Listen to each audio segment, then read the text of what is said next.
Esto no puede ser nomás una canción. Quisiera fuera una declaración de amor romántica, sin reparar en formas tales que pongan freno a lo que siento ahora.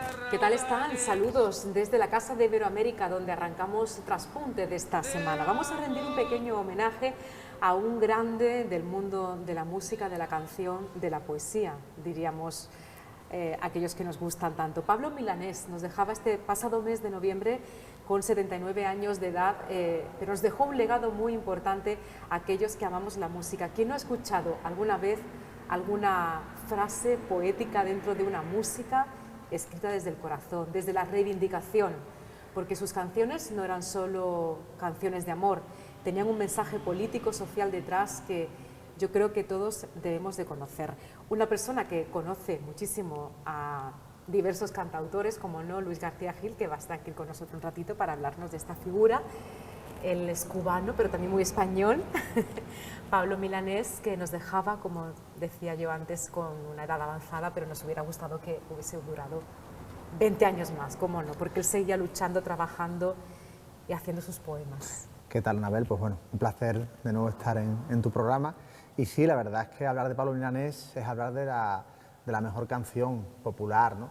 Yo diría no canción popular en castellano, sino me atrevería a decir de canción popular en general, porque a veces pensamos que la canción de autor en España o en Cuba o en Latinoamérica está como muy acotada, ¿no?, a esos movimientos musicales, pero tiene una trascendencia que yo creo que merece compararse con lo mejor de la canción anglosajona. Tenemos siempre un complejo a la hora de compararnos con la canción que se hace en Estados Unidos o en Gran Bretaña, pero creo que al fin y al cabo la canción que hacía Pablo Milanés, como la que hacen los grandes cantautores en lengua castellana, es muy importante y va vinculada a los grandes movimientos de la nueva canción que se producen en los años 60. Esa década gloriosa en la que surgen los Beatles o los Rolling Stones, ahí es cuando empiezan a surgir movimientos muy importantes de nueva canción y ahí es donde aparece la nueva trova cubana. Bueno, que también está influenciada por el jazz, por el feeling, por muchos tipos de música que hacen de Pablo Milanés una figura excepcional, ¿no? Otra cosa muy importante, el no considerar al cantautor como un señor que solo es guitarra y voz, que solo se dedica a priorizar la letra sobre la música. En el caso de Pablo Milanés, como el de tantos otros, es otro de esos cantautores melódicos, musicales, con una formación musical extraordinaria, desde bueno, la que tuvo ya en La Habana, con un interés por las músicas no solo que le precedieron en Cuba, el bolero, tú bien has comentado el jazz. El último disco grabado por Pablo Milanés, curiosamente, es un disco de estándares jazzísticos, o sea, ahí estamos viendo un poco la versatilidad de Pablo Milanés. Él siempre se dedicó en cuerpo y alma a la canción con mayúsculas y por tanto los registros musicales que cultivó fueron tremendamente variados. Al final de todo cantautor nos quedan los ecos de sus canciones más emblemáticas. Evidentemente hablar de Pablo Milanés es hablar de Yolanda, pero es que más allá de Yolanda hay un repertorio tremendo, importante, muy sustancioso que yo invitaría al espectador que investigara en él, que no se quedara solo con la antología de 10 grandes canciones de Pablo Milanés, sino con su carrera al completo.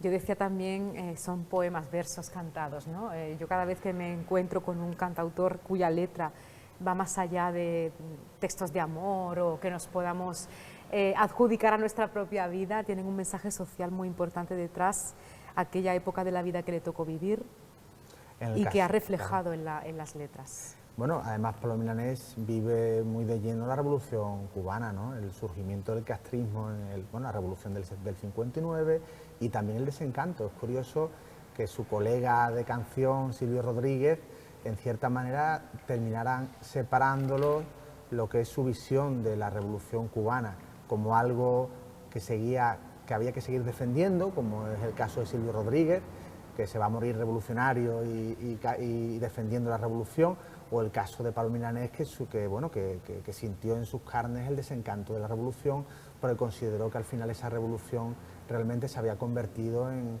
algo obsoleto, que había caído en muchas contradicciones, en muchas paradojas y en cierta manera en un inmovilismo absoluto y en falta de libertad. Y Pablo Milanés fue un cantautor que siempre defendió la libertad.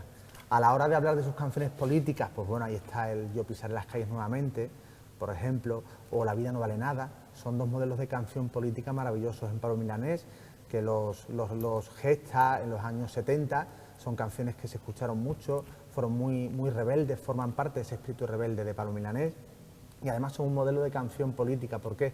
Porque aunan belleza, estética y compromiso. Eso tan difícil a veces, porque la canción política muchas veces cae en lo panfletario, en el populismo, en la demagogia. En el caso de Milanés se da el equilibrio perfecto entre canciones bellísimas que tienen ese trasfondo, esa trascendencia en la manera, digamos, de combatir y de socialmente implicarse en la realidad de aquel momento.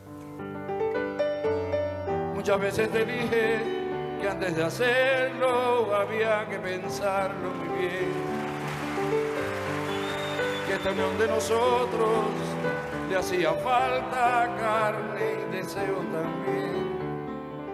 Que no parezca una propaganda política, ¿no? Sí, sí, claro. En el caso de Yo pisaré las calles nuevamente, bueno, lo que fue el golpe de Pinochet tan sangriento, tan infame, tan vergonzante, ¿no?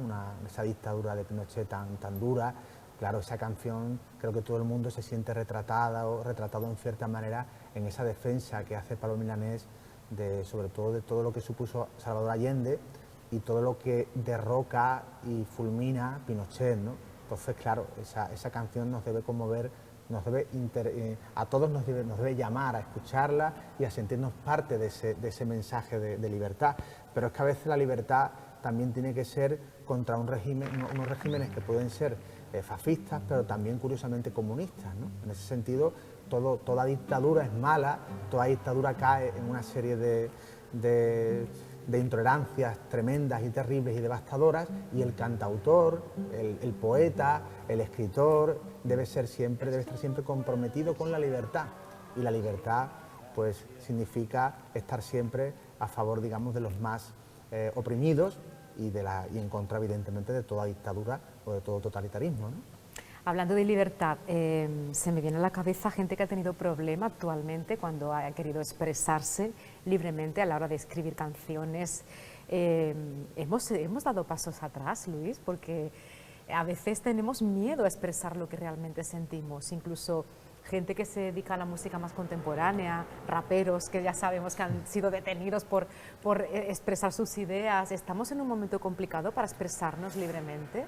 Pienso que sí. Cuando el otro día Joaquín Sabina dice que ya no están de izquierda, ni siquiera dice que no es de izquierda, dice que no están de izquierda. Lo matiza, ¿no? Bueno, claro, pero quiero decir que esa libertad de expresión, de pronto hay mucha gente que se tira encima de Sabina, que prácticamente lo considera un traidor a esos ideales, cuando sencillamente se ha salido muy poco, simplemente muestra un desencanto que está en su derecho. Después podemos de alguna manera cuestionar o no cuestionar a Sabina por otros motivos, pero negar la importancia de Sabina en nuestra canción popular, aprovechar unas declaraciones que hace con su libertad de hacerlas para de alguna manera lapidarlo, a mí que las redes sociales llega un momento en que me produce un cierto hartazgo, porque hay barra libre para el anonimato más absoluto y para el insulto y para echar abajo, bueno, gente que cree, ¿no? que pueden desde su púlpito de alguna manera echar abajo una carrera como la de Sabina. Sabina ya está en la historia de la música popular española, es un autor de canciones impresionantes. Nadie va a venir a quitar a Sabina de ese lugar en el que está, ¿no? Por mucho que no nos gusten tanto sus declaraciones, siempre Sabina ha dicho lo que le ha dado la gana. O sea, ha Sabina sido controvertido y arriesgado. Siempre, sí. Así que realmente no nos debe engañar ni mucho menos, sino afortunadamente, bueno, ha dicho lo que piensa, no tengo pelos en la lengua, y al que le guste, perfecto, al que no, pues también, pero sin descalificar lo que es la figura de Sabina como cantautor, como todo lo que nos ha dado en herencia, que es mucho. Cuando Sabina se muera, esperemos que sea dentro de muchos años, pues en España, que se entierra también bastante bien, pues todos serán loas. Pero nos tenemos que acordar que este Sabina de las postrimerías, en el que está ahora mismo, ha recibido unos varapalos que yo creo que injustificados por simplemente expresar una opinión. Bueno, pasa con muchos artistas, autores y demás. Yo quiero hacer también un llamamiento a los jóvenes que se dedican al mundo de la música o de las artes o de la cultura, que tienen que saber de dónde venimos y conocer estas figuras para perder ese miedo precisamente a la crítica, a la autocrítica y poder expresar cualquier tipo de situación social o política o de amor o lo que sea que esté pasando a través de sus canciones, porque vemos que actualmente hablamos esto, pero luego nos encontramos el contrapunto, que es un reggaetón, una música demasiado repetitiva, que tienes unas letras muy peligrosas también para ciertas edades, y no quiero con esto censurar, sino que es controvertido, ¿no? Censuramos unas cosas y luego... A ver, para mí la canción que a mí me interesa es una canción que transmite valores, es la que a mí, y por supuesto que tiene una cierta poesía, que tiene una cierta... Busco siempre eso en la literatura, en la canción, en el cine. Ahora bien, también me gusta esa canción que sirve de distracción puntual, porque también tiene que existir ese tipo de canción. Hay que diferenciar una divertida, canción... O divertida. Claro. Quiero decir que hay que tener mucho cuidado también con lo que se canta desde un punto de vista de lo que tú estás transmitiéndole a esa juventud que te sigue. Por eso para mí fue muy importante la labor que realizan los cantautores por la canción Protesta en los años 60 y 70, precisamente luchando en unos tiempos muy convulsos, muy complicados. Aquí había una dictadura. Es muy importante tener esa memoria histórica también para ver lo que significaron esos cantautores en esa época concreta, lo que pudo significar un Silvio Rodríguez, un Pablo Milanés, que también llegan a España en la transición democrática, volviendo a Pablo Milanés. Son artistas que llegan, que graban en sellos españoles. No nos olvidemos que Pablo Milanés y Silvio Rodríguez graban en Moviplay, que era el sello BOM, que llevaba Gonzalo García Pelayo, con Antonio Gómez, que era el encargado un poquito del sello de los cantautores, de la música que venía de Latinoamérica, y que el público español va a estar muy receptivo con la canción que viene de Latinoamérica, y eso es muy importante, la riqueza de esa música popular cuando llega a nuestro país, lo que significaba entonces Atahualpa Yupanqui, que era un referente indudable, o Daniel Biglietti, que venía de Uruguay. Ahí entra Pablo Milanés, que luego en el año 85, por cierto, se le hace un bonito homenaje, que se lo hace Víctor Manuel, le produce el disco que se llama Querido Pablo, que es un disco que sitúa con arreglos muy renovados, que al principio a Pablo Milanés le chocaron un poco, pero ese disco en el que canta con muchos artistas de aquel momento, con Serrat, con Aute, con Miguel Ríos, con Mercedes Sosa, ese disco sitúa a Pablo Milanés, lo sitúa dentro de una nueva generación de oyentes más jóvenes que a partir de aquel momento pues se enganchan a sus canciones. Si tuvieras que hacer alguna similitud entre Pablo Milanés y otro cantautor de nuestro país de la misma edad, ¿con quién lo compararíamos? Bueno, a ver, es inevitable la comparación con Silvio Rodríguez porque son compañeros de trova, ¿no? Y porque han girado juntos y han tenido ese desencuentro al final, pero bueno, realmente han sido dos figuras emblemáticas, y hay incluso quienes confunden a veces los repertorios de unos y de otros. Cuando no se está muy informado sobre algo, pues te suenan Pablo y Silvio, Silvio y Pablo, porque han estado juntos, se han intercambiado canciones y demás, ¿no? Quizá es un cantautor, yo creo que muy intransferible, ¿no?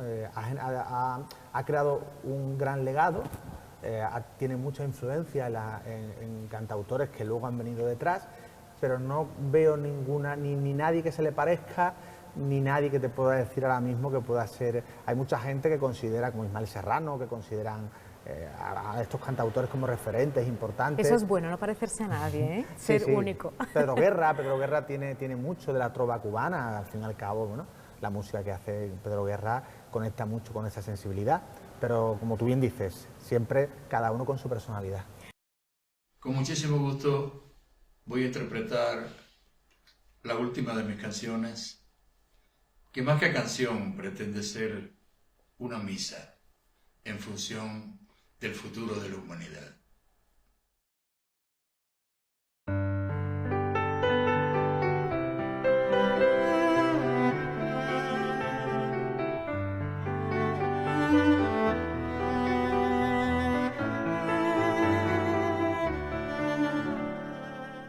Como pájaros quietos en el aire, como peces ahogándose en el mar, como un salto al vacío del precipicio, así estamos al borde del final.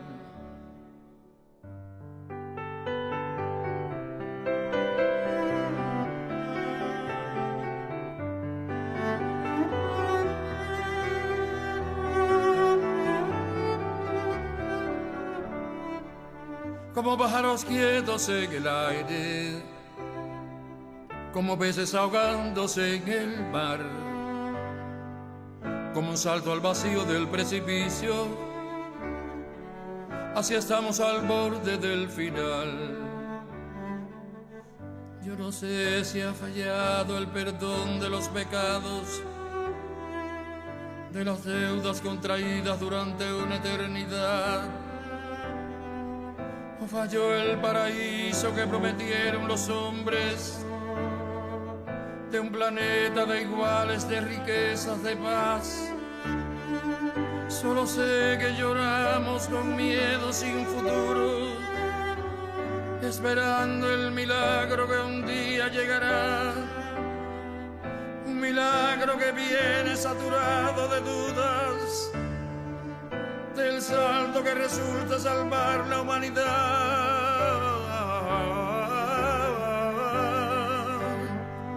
Aleluya, aleluya.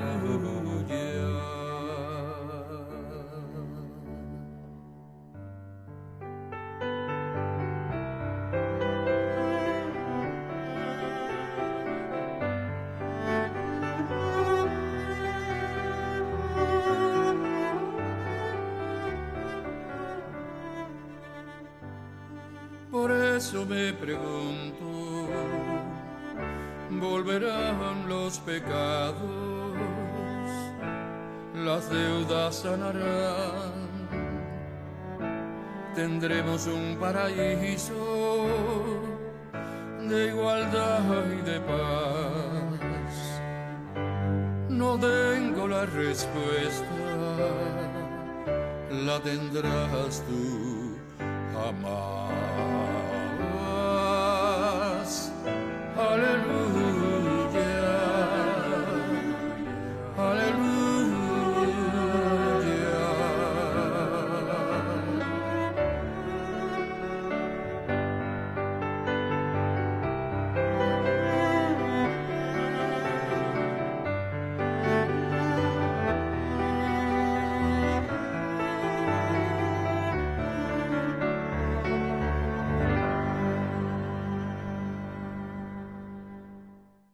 Bueno, otro grande de nuestro país, en este caso Rafael, que ahora vamos a hablar de él, una figura viva y que sigue dando mucha guerra y que sigue en los escenarios, incansable, inagotable. Has escrito un libro recientemente sobre su figura y yo creo que merece también pues un ratito de charla, ¿verdad? Sí, sí, la verdad es que ha sido un libro, como pasó con Marisol. A mí me gusta mucho salirme de mi zona de confort. A veces se me vincula mucho a los cantautores, pero bueno, tú sabes que yo toco muchos palos, el cine, la poesía, y me apetecía mucho hacer un libro sobre Rafael, que es una bestia pop, como la llamó el escritor argentino Rodrigo Fresán, que no tiene nada que ver con los cantautores, es más, es la antítesis de los cantautores, aunque él a veces diga que él digan lo que digan, precisamente como se llama el libro, es la primera canción de cantautor que hay en España, absolutamente falso, pero bueno, pero es curioso que él quiera afirmarse como tal. Pero es cierto que me apetecía mucho meterme en un territorio tan sugerente y tan fascinante como el que provoca un gigante musical como el otrora niño de Linares. Y además con muchísimos seguidores, ahí sí podemos decir que tiene público joven y mayor. Bueno, el rafaelismo es una corriente, es casi una religión, te diría. Bueno, ya fue religión cuando surgen los clubes de fan, esto en los años 60, tremendos clubes de fan. El club de fan de Rafael siempre pasó por ser como de los más estrictos, más rigurosos y que bueno, que a su artista que nadie lo tocara. De hecho, cuando se rumorea, lo que al final fue cierto, que Rafael se va a casar y se casó con Natalia Figueroa, pues imagínate cómo se pusieron las fans del club de fans y aledaños. No podían tolerar que su ídolo contrajera matrimonio con Natalia Figueroa. O sea, hasta ese punto llegaba la religión rafaelista, no lo querían ver casado, por bajo ninguna circunstancia. Cuando se sigue de forma tan intensa al que se considera un ídolo, nadie quiere verlo casado ni con pareja. Sí, ¿no? Siempre se alberga esa esperanza claro, de que pueda ser parte de tu vida, ¿no? Pero bueno, es lo que antes quizá hemos esbozado, ¿no? Los artistas que seguimos y que admiramos no podemos tampoco, no deben convertirse tampoco en una religión para nosotros, es decir, tú puedes admirar mucho a un artista y no tienes que estar de acuerdo con todo lo que ese artista declara en una entrevista, por ejemplo, y tienes que respetar su vida privada. y tienes que... criticarlo también, oye. Pienso que el fanatismo al final, cuando se lleva a ciertos extremos, por eso mi libro de Rafael no va a gustar a los fanáticos de Rafael, no es un libro de fan. A ver, tampoco es que sea un libro para quién soy yo, para bajar del trono a Rafael, ni mucho menos. Está hecho con mucho respeto. Es un libro objetivo, claro, en el que se abordan muchos aspectos de tirar de Rafael. mucha documentación, de muchas fuentes e intentar de alguna forma explicar a Rafael desde la perspectiva del presente y tirando del hilo de dónde viene Rafael, porque tampoco podemos construir una historia tergiversada, ¿no?, de lo que Rafael ha sido y cómo surge y cómo desarrolla, digamos, su figura en aquella época, en los años 60, y que es precisamente cuando construye Rafael su leyenda. Digan lo que digan los demás.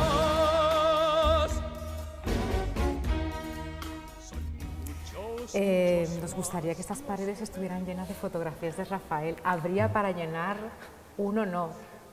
5 museos por lo menos, porque toda una vida con tanto público, con tantos fans, recorriendo el mundo y sigue haciéndolo, da para mucho. Podríamos traer aquí el Museo de Linares, precisamente allí en Linares, en su tierra natal, en su pueblo de nacimiento, está todo su legado, incluido el famoso disco de uranio que forma parte de todas las biografías del artista, ¿no? Es uno de esos datos que siempre van asociados al personaje. ¿Cuántos discos hay que vender para obtener ese galardón? Bueno, muchísimos discos, la verdad. La verdad es que en el caso de Rafael, si sumamos todos los discos que ha vendido a lo largo de su historia, a mí ya no me salen las cuentas, la verdad. Es uno de los artistas españoles más internacionales. Quizá el único que se le puede comparar es Julio Iglesias. De hecho, ha habido una rivalidad muy curiosa entre Rafael y Julio Iglesias, un tira y afloja entre ambos. Creo que al final, cuando hay tanta competencia, quieras o no, los intereses de las discográficas terminan haciendo que los dos artistas parezcan enemigos, ¿no? No lo son tanto, pero sí es cierto que ha existido esa rivalidad, ¿no?, rivalidad de importante. Dos grandes. De dos grandes. Date cuenta que Rafael ha tocado todos los mercados, incluido el anglosajón, es decir, él ya desde muy pronto, él canta en escenarios londinenses muy importantes, él canta en Estados Unidos, llega a cantar en el Madison Square Garden, triunfa en la URSS, una figura que viene del franquismo sociológico, se puede decir, porque es así, de la canción melódica, en cierta manera que le gustaba o que consumía un público joven que no era precisamente el público antifranquista. Luego triunfa en nada más y nada menos que en la URSS, donde está el comunismo, evidentemente, en la máxima extensión de la palabra. Eso también es muy interesante, analizar el fenómeno Rafael más allá de nuestras fronteras. Por supuesto, el impacto en Latinoamérica es importante porque él le abre Latinoamérica a otros artistas. Serrat, que viene enseguida, que va a ser otro símbolo importantísimo en Latinoamérica y va a triunfar en muchos países. Cuando empieza a girar en el año 69, ya aprovecha el camino recorrido por Rafael. Eso es muy importante. Es una figura muy diferente. Es como yo siempre analizo a Serrat y a Rafael como dos figuras antitéticas, muy apasionantes las dos, pero claro, no tienen nada que ver una con otra. Y también son muy, muy rivales en aquel momento. Serrat viene un poco a discutir el trono de la canción a Rafael. Bueno, Rafael, que tiene unos sobrenombres, ¿no? También. Bueno. Muchísimos. Muchos. El Niño de Linares es el que más conocemos. Ha sido un artista muy imitado, muy zarandeado también por la crítica. El libro también analiza eso. A veces cuando nos asomamos a determinadas geografías del personaje, olvidamos que en el caso de Rafael, él primero viene de abajo. Tiene las agallas de dar un concierto impresionante en el Teatro La Zarzuela de Madrid en el año 1965 y ahí empieza su primera consagración. Triunfa antes en Benidorm, luego va a Eurovisión, donde aunque no gane, sí tiene un resultado importante a nivel de aceptación. Lugar, sí, ¿no? son, digamos, un resultado muy por debajo de la calidad de las canciones presentadas y también de la aceptación que su figura tiene en Europa, que es muy importante porque era una figura melódica muy moderna la que el franquismo consigue, digamos, vender gracias a Rafael, ¿no? Porque era una imagen. Fíjate que España viene un poco de la música de Manolo Escobar, con todos los respetos hacia el gran Manolo Escobar, pero Rafael es una modernidad. Lo revoluciona bastante la música popular, ¿no? Entonces todo el cine, la relación de Rafael con el cine también es muy importante. Hace películas con Mario Camus que son muy, muy interesantes para analizar el fenómeno. Todos esos años en los que Rafael va creciendo como artista son realmente impresionantes, y todos los artistas de izquierda y derecha le reconocen a Rafael el lugar no solo que tiene como artista, sino el haber dignificado el propio oficio de cantar. Es el primero que cuando va a cantar a un sitio dice que los camerinos tienen que tener una mínima presentación. Es decir, un artista no puede cantar en cualquier sitio, no puede cambiarse en cualquier sitio. Esto es muy importante, que el artista no sea como estos comediantes tan magistralmente retratados por Fernán Gómez en El viaje a ninguna parte, sino que el artista tiene que tener su rango, su sitio, porque él empieza cantando en salas de fiesta donde el cantante, mientras intentaba convencer al público de lo que estaba cantando, la gente iba a lo suyo, había mucho ruido de copas, ¿no? El artista era como eso, era como alguien ahí, bueno, y Rafael es uno de esos artistas que viene de la tradición, evidentemente, de lo que ya está pasando en Estados Unidos, como crooner importante que era, y dice, no, aquí a mí me tenéis que prestar atención, que yo soy importante y que lo que yo canto, el público tiene que estar atento a ello. Y se lo ha ganado a pulso, porque seguimos viendo estadios, lugares, teatros, todo lleno cuando Rafael anuncia el cartel completo. Ante todo es un profesional como la copa de un pino, siempre lo fue, un profesional intachable, ¿no? Y esa capacidad de resistir, aquella famosa frase que creo que era de Camilo José Cela, de quien resiste gana, esto es lo que Rafael lleva a efecto en su manera de entender la canción. Luego la manera teatral, hay un capítulo de mi libro que habla de la poética del gesto de Rafael, es decir, la manera de mover las manos, la dramaturgia en el escenario, es muy tonadillero, pero también muy canción francesa, ese amaneramiento, ese exceso, ese barroquismo, esa manera de sentir cada canción, eso en Rafael es absolutamente único e intransferible. Y luego, curiosamente, Anabel, tras el trasplante, tenemos un Rafael que renace como el ave fénix, como la canción que le compuso Alberto Cortés también, capaz de alguna manera de reinventarse en el escenario y te diría incluso de cantar casi mejor que como cantaba en sus años de gloria de los años 60, claro que es el periodo de Rafael por condiciones vocales y por juventud y por canciones de Manuel Alejandro que son maravillosas, que es su periodo estrella, digamos. Cuando hablas de que este libro no es un libro para los fans, es porque todo no es dulce, ¿no?, en la vida de Rafael, y tú destacas luces y sombras y es muy objetivo el libro, muy estudiado, y la investigación sobre todo, porque claro, es una persona normal y corriente como todos y ha tenido muchos momentos en su vida. Hombre, es que una carrera bueno, son ya, diría, ya con Rafael se me van las... Toda la vida pero creo que son 60 años, podemos hablar ya... 60 años, he leído yo, que además claro, se cumple con esta gira que está quiero haciendo decir ahora. Que vamos a ver que en esas 6 décadas de arte, evidentemente hay lugar para discos muy buenos. Con Manuel Alejandro la primera etapa de su carrera es maravillosa, pero en los 70 también hay discos que son muy malos y canciones que son menos, porque es imposible mantener aquello de Baudelaire de ser sublime sin interrupción, eso es absolutamente imposible. En Rafael hay canciones que realmente olvidables y prescindibles, y claro, yo intento analizarlas todas, intento un poco tener la perspectiva también y el juicio para no escribir como un fan, sino como alguien que intenta con rigor acercarse a una figura desde el máximo respeto, por supuesto, y admiración, pero también entendiendo que en Rafael no todo es maravilloso, porque no puede serlo, y porque creo que tengo que tener un respeto hacia mí mismo, pero sobre todo hacia el lector, que puede no ser seguidor acérrimo del cantante. Además es una persona controvertida a nivel personal, porque ha sido captado en muchísima prensa rosa, tipo diferente de prensa, su vida personal. Quiero decir, el artista tiene que ser consciente de eso, y los fans también, ¿no? Tiene sus detractores, sus seguidores, pero es una persona que ha estado siempre expuesta en el ojo del huracán. Sí, bueno, cuando se casó con Natalia Figueroa en Venecia fue una boda absolutamente, no fue ni mucho menos publicitada, sino fue una boda fantasma, digamos. Él no avisó que había rumorología de que se casaba, pero no se sabía ni dónde ni cuándo se casaba, ¿no? Eso también está explicado en el libro. Como también su curiosa relación, ya que estamos en Cádiz, desde Cádiz, la relación que tiene la Natalia Figueroa y el propio Rafael con José María Pemán.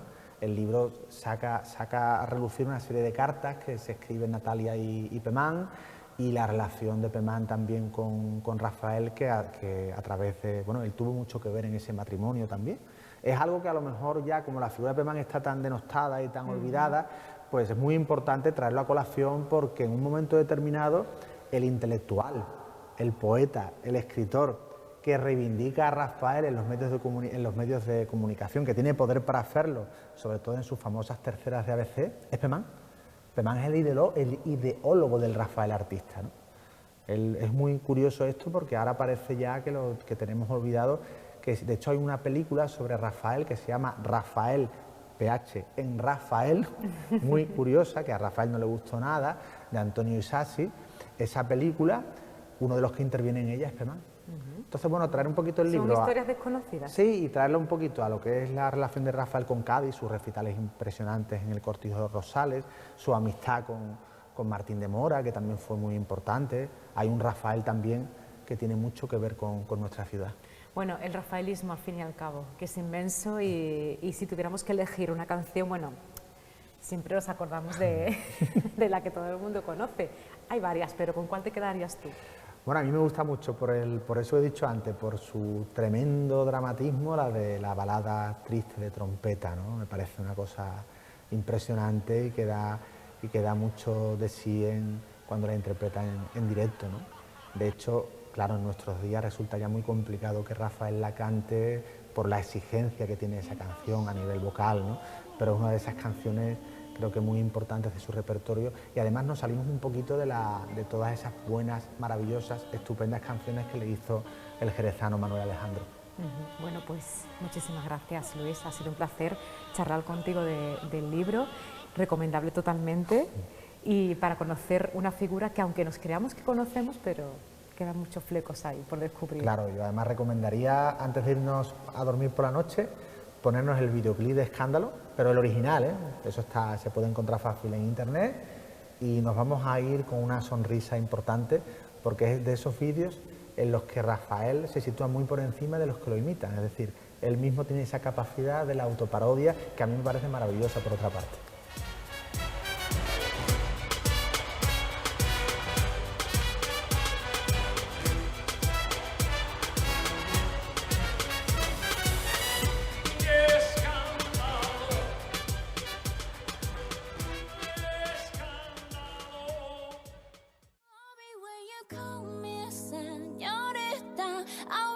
Could pretend I didn't need ya, but every touch is your love, it's your love. Oh, I should be running, oh, you keep me coming for you. And in Miami, the air was hot from summer and sweet dripping off me. Before I even knew her name, la la la. It felt like a la la la, yeah, no. Sapphire moonlight, we danced for hours in the sun, tequila sunrise. Her body feel right in my hands, la la la. It felt like oh la la la, yeah. I love it when you call me señorita. I wish I could pretend I didn't need ya, but every touch is your love, it's true love. Oh, I should be running. Ooh, you know I love it when you call me señorita. I wish it wasn't so damn hard to leave you, but every touch is true love, it's true love. Ooh, I should be running. Ooh, you keep me coming for you. Like in the hotel, there's just some things that never change. You say we're just friends, but friends don't know the way you taste. La la la. Cause I know it's been a long time coming, not to let me fall. Cool way you listen, trust me, hooked on your tongue.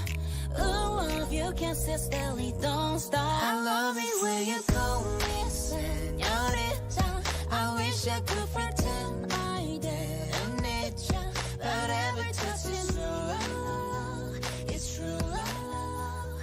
Ooh, Damos un salto, nos hemos venido hasta el Centro de Congresos de San Fernando para visitar una de las cuantas exposiciones que tiene esta chica, porque no es la única y ahora vamos a saber por qué, porque a la vez que expone aquí tiene entre manos pues otras colecciones. En esta especialmente vamos a ver marinas, vamos a ver ese espejo en el que se asoma esta ciudad y todas las ciudades del litoral gaditano. Ella es Raquel Van Halen está con nosotros aquí en Traspunte para darnos a conocer esta bonita e inspiradora exposición que va a estar pues hasta mediados de diciembre aproximadamente. Sí. ¿Qué día exactamente es cuando Hasta el día 9. Hasta el día 9, o sea que tienen tiempo todavía para acercarse a San Fernando y poder admirarla. Raquel, ¿qué tal? ¿Cómo estás llevando esta y las otras, no? Porque Muy bien. como decimos son varias, ¿no? Sí, muy bien. Estoy organizando exposiciones también en Madrid, en Miami y de otra colección. Y esta que es Ventanas al Mar, pues la traigo aquí a San Fernando, que bueno, como es una ciudad que está entre los mares, ¿no? Pues qué mejor lugar que aquí. Bueno, estamos delante del cuadro que precisamente ilustra el cartel, es uno de los que más nos ha llamado la atención. Está entre la realidad y la abstracción, es como una vista aérea, ¿no? De una playa, podríamos decir. Sí, este en concreto, depende del cuadro, pero este en concreto lo hice muy espontáneamente. Fue en un acto en directo en el que estaba, bueno, era una inauguración de una galería en Jerez y me puse a pintar sin saber muy bien cómo iba a acabar el cuadro. Bueno, ¿cuándo empezaste tú a pintar? Porque ya no es la primera vez que estás en este programa, llevas muchos años dedicándote a la pintura, te quieres dedicar profesionalmente a esto, eres muy joven porque además das clases, enseñas, cuéntame un poquito tu trayectoria. Sí, bueno, pues yo empecé desde chica, ¿no? Como la mayoría de los artistas, yo creo, pintando, pero luego me especialicé en Bellas Artes en la Universidad Complutense y a partir de ahí pues fui haciendo cursos de ilustración, de pintura, que es lo que más me gusta y bueno, a partir de ahí... ¿Ya empezaste a rodar? Sí, ya de exposición en exposición, de ciudad en ciudad y bueno, eso haciendo mis colecciones y exposiciones concretas. ¿Qué nos puedes decir de esta colección? Porque esto es un ejemplo, pero vemos también de pequeño formato, este formato que se está viendo mucho ahora, ¿no? Que utilizan muchos artistas, el formato redondo. Inspirarte, te has inspirado en el mar, evidentemente, Sí. pero ¿cómo llegas a hacer esta colección? Pues esta colección nace de los meses iniciales de la pandemia, ¿no? Cuando todo el mundo necesitábamos esa libertad, ¿no? Que queríamos salir y ver sobre todo naturaleza, ¿no? Entonces el mar, como es un motivo que está en mi ciudad, que como soy de Cádiz, pues también está muy presente, pues se me ocurrió representar el mar, simplemente. Y el formato redondo es también un formato muy curioso, ¿no? Que atrae mucho a la gente y también representa como las ventanas de los barcos, ¿no? Los ojos de buey de los barcos. Entonces quería representar pues esa ventanita desde como si estuviéramos en un barco y darle esa sensación, ¿no? De que ahí pues está el mar. I'm hoping that my love will keep you up tonight, baby. How do you sleep when you lie to me? All that fear and all that pressure. I'm hoping that my love will keep you up tonight. Tell me, how do you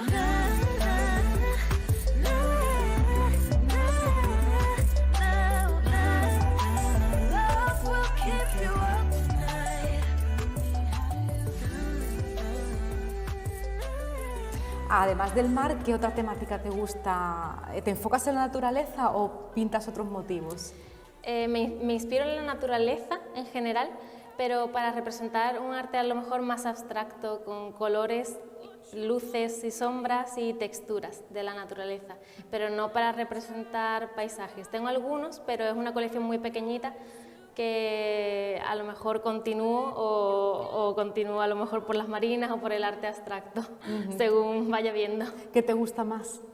Pues según el momento, pero creo que me decantaría por las marinas o por el arte abstracto. ¿Y el dibujo? ¿Haces otro tipo de artes plásticas o te has centrado en este formato que es óleo sobre lienzo o acrílico o mixta? Sí, es óleo, acrílico y sobre lienzo casi siempre. Hay algunas tablillas, pero casi siempre sobre lienzo. También dibujo, pero eso es como un poquito más para mí porque al no ser que sea un dibujo a lo mejor grande, como que, no sé, no viste tanto una pared o no sé. What you want from me, and I try to buy your pretty heart, but price too high. Baby, you got me like how you love when I fall apart. can put me together and throw me against the wall. Baby, you got me like ow.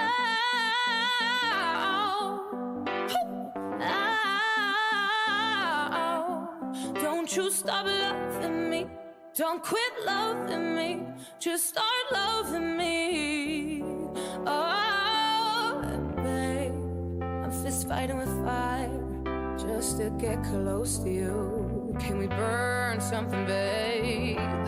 And I'll run for miles just to get a taste. It must be love on the brain, yeah, that's got me feeling this way.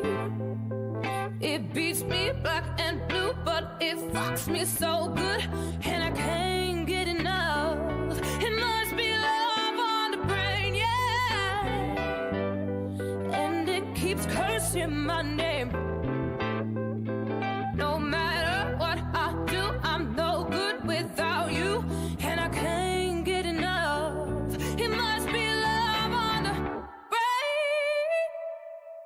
Baby, keep love me, just love me, yeah, love me.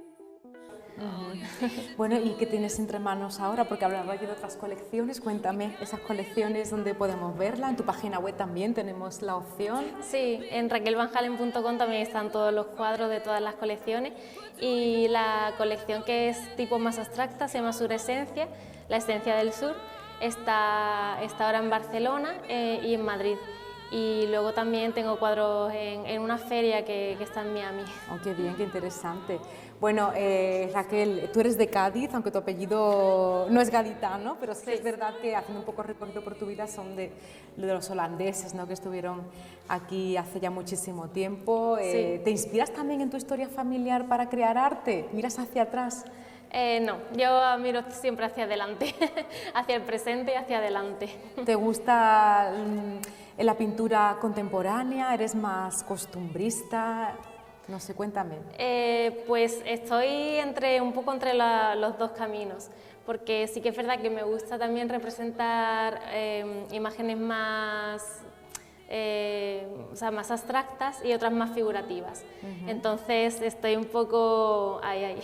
Bueno, ¿qué consejo darías a aquellas personas jóvenes que se quieran dedicar a pintar? Porque es un mundo complicado, es difícil, y escucharte a ti que tienes esas opciones para poder exponer nos da alegría, ¿no? De pensar que el arte está muy vivo y al alcance de cualquier persona para verlo, incluso para adquirir obras, que no hay que tenerle miedo, ¿no?, al arte. Claro, que a lo mejor mucha gente se piensa que el arte es como de unos pocos, y no es así. Yo le daría de consejo pues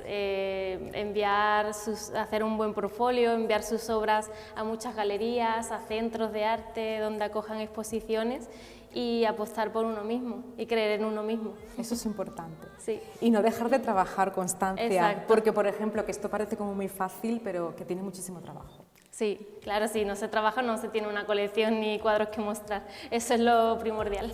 Pues muchísimas gracias, Raquel, mucha suerte. Gracias a vosotros.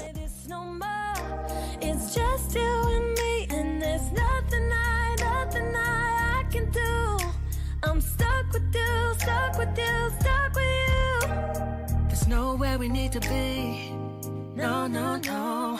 I'ma get to know you better. Kinda hope we're here forever. Nobody's in the streets.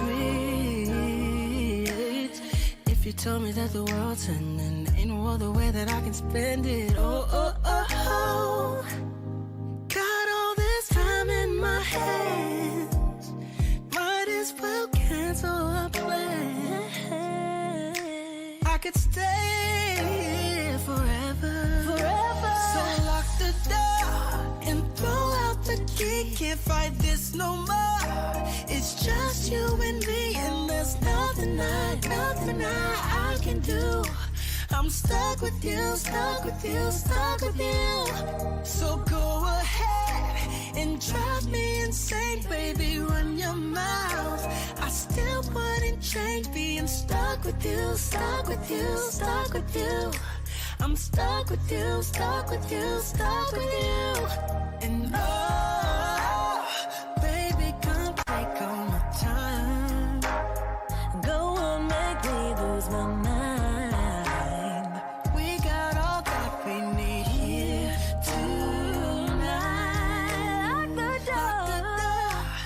Throw out the key, can't fight this no more. It's just you and me. There's nothing I'd rather do. I'm stuck with you, stuck with you, stuck with you. So go ahead and drive me insane, baby, run your mouth. I still wouldn't change all this loving you, hating you.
Hola, muy buenas, Anabel.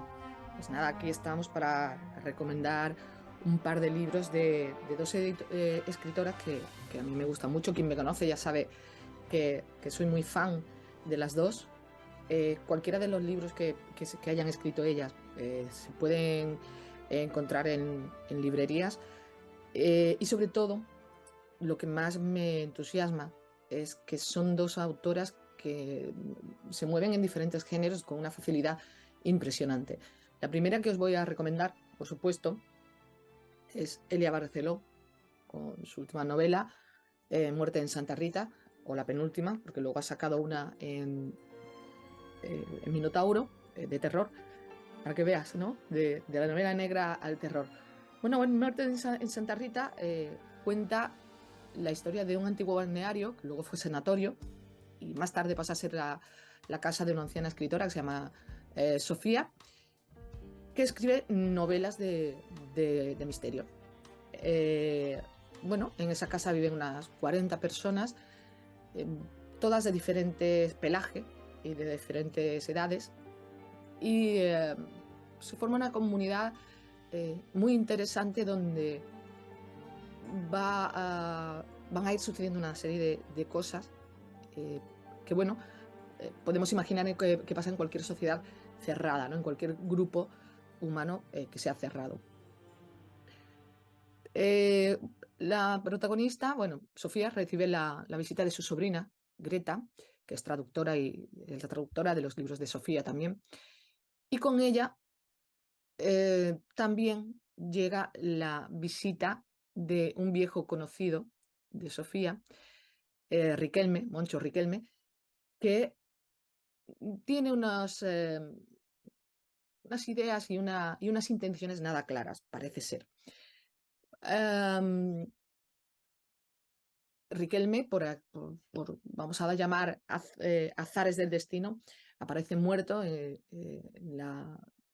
en la casa que comparten todos, y se crea una investigación en torno a ese asesinato o a esa muerte, que bueno, no queda del todo claro lo que ocurre ahí, y donde todos son obviamente sospechosos y ninguno es sospechoso. La prosa de Elia Barceló, que es una de las prosas más hermosas que hay en español, sobre todo en nuestro país, hace de esta novela algo delicioso, una mirada y un recuerdo a Agatha Christie que permanece en el recuerdo de todos y que hace y que convierte esta novela en algo que va más allá de nuestro momento, ¿no? Y del tiempo. Muy recomendable, entre otras cosas, porque, bueno, como ya he dicho, la prosa de Elia Barceló es absolutamente preciosista, es precisa. Ella tiene un dominio del lenguaje bestial, absolutamente bestial. Tiene un dominio de los diálogos muy potente y, y además creo que es una novela que se sostiene en el tiempo, es decir, no va a caducar, no es una novela de hoy para hoy, es una novela en la que vamos a poder ver la transformación de los personajes a medida que avanza la novela y vamos a poder sumergirnos en esa Santa Rita y a incluso desear, ¿no?, vivir allí. El segundo libro que voy a recomendar, completamente diferente y completamente parecido, es La Biblioteca de Fuego de María Zaragoza. Aquí lo tenéis en la editorial Planeta. El libro de Elia Barceló está en Roca Editorial. Bueno, La Biblioteca de Fuego es la historia de otra mujer, porque creo además que merece la pena que se cuente la historia de mujeres. Una mujer Tina, que quiere ser bibliotecaria. Algo muy extraño, ¿no? Que parece que en nuestros tiempos que todos queremos ser, o que muchos quieren ser, y muchas, influencers, alguien en algún momento de la historia hubiese querido ser bibliotecaria. Bueno, pues Tina quiere ser bibliotecaria en un Madrid muy revuelto, muy convulso, en el que a puertas de una guerra civil, la Biblioteca Nacional se convierte no solo en refugio para el alma, sino también en refugio físico para algunos artistas y desde luego, para muchos bibliotecarios que se están formando, y sobre todo para unos libros que, bueno, que deben ser salvados, ¿no? Que deben ser salvados porque la historia de la humanidad se está conformando a través de los libros y eso y queda a través de los libros, y eso es absolutamente importante para la trama.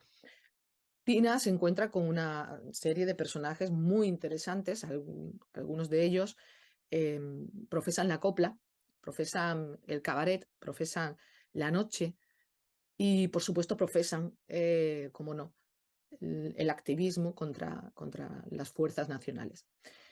En medio aparece un conde duque bueno, que se dedica a traficar con esos libros que parece que en España no tienen ningún valor, pero que fuera de España sí adquieren una importancia vital. Y hay un conflicto muy interesante, aparte del conflicto armado, que queda como trasfondo y siempre se va metiendo, siempre se va reflejando, pero hay un conflicto que es el de la poca importancia que se le da en este país a la cultura, y si al final esa fuga de arte y esa fuga pues de artistas y de obras no es legítima para poder salvar nuestra memoria. María Zaragoza lo hace de una manera sublime, no es casualidad que le hayan dado el premio Azorín de novela este año, ni muchísimo menos. María Zaragoza es una joven escritora, todavía, pero con un talento sobrado y que ya no podemos decir que sea una escritora, un futuro, es un presente con peso pesado, y una mujer que no le tiene miedo a abordar ningún tema. Y además también es una orfebre, igual que Elia Barceló, ¿no? Por eso estos dos libros vienen de la mano, porque son dos autoras orfebres, dos autoras que bueno, que para mí son de lo mejor que hay en este país en estos momentos. Y que yo creo que cualquier momento y cualquier hora del día es buena para reivindicar, porque estamos llenos de historias. Hay muchos libros que llegan a las librerías, algunos tienen una vida muy corta, todos sabemos cómo funciona esto, pero estas dos novelas, tanto La Biblioteca de Fuego como Muerte en Santa Rita, son dos novelas que creo que han llegado para quedarse mucho tiempo. La historia dirá si son clásicas o no, pero desde luego nosotros desde nuestro rincón aquí en Onda Cádiz Televisión recomendamos la obra de dos autoras no solamente imprescindibles, sino además divertidas, amenas y con un talento único. Así que, bueno, espero que te gusten las recomendaciones, que te los apuntes bien y que nuestros espectadores vayan a buscarlas y les den una oportunidad porque la merecen. Se acercan los Reyes, así que un magnífico regalo de Reyes.